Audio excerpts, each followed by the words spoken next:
the Cuban Ministry of Education has introduced a Chinese language course into secondary education.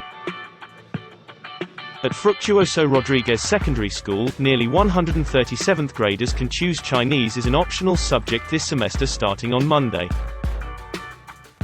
Chinese ambassador to Cuba Ma Hui said the two countries have taken a significant step to develop their relations through culture and education. 懂中文将为你们的生活和未来打开更多的空间，创造更多机遇。 Over the years, the interest in studying Chinese has grown in Cuba as Cuba-China relations continued to strengthen.